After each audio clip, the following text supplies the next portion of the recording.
Mas o que eu queria mesmo, de fato, era a oceanografia. E na época que eu fiz faculdade, só tinha no Rio. Eu acho que tinha em Santa Catarina também, não lembro. Eram poucos cursos, né? Mas eu lembro que no Rio, assim, era o mais forte da UERJ.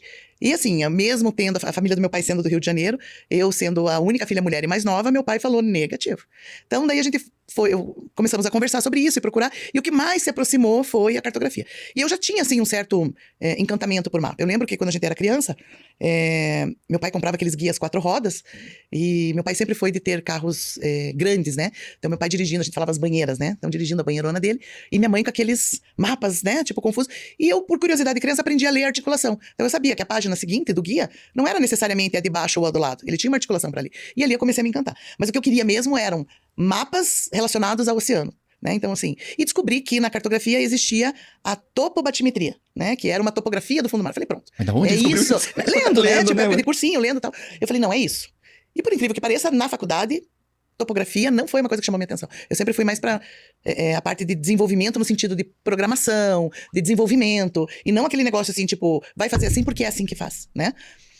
E daí, no final do curso, quando foi pra gente, pra eu fazer o projeto final, como eu já no final da faculdade, eu já estava casada e com filho, eu falei, não, acho que é melhor eu fazer sozinha.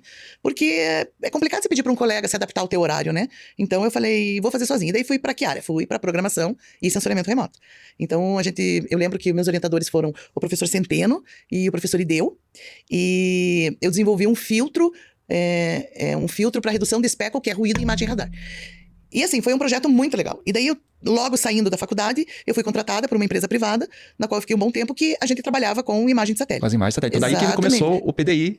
Na verdade, assim, porque não era só a imagem em si. Existia o PDI e o geoprocessamento por trás dessa imagem.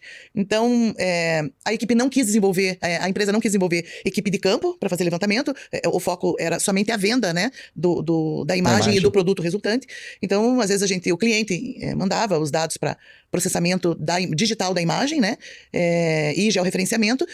E daí a gente gerava vários projetos. E nesse tempo, assim, foi muito aprendizado. Porque daí não foi só imagem, né? Sim, foram SIGs, a gente foi começando a agregar coisas ao produto final. Naquela época, os softwares eram os desafios, né?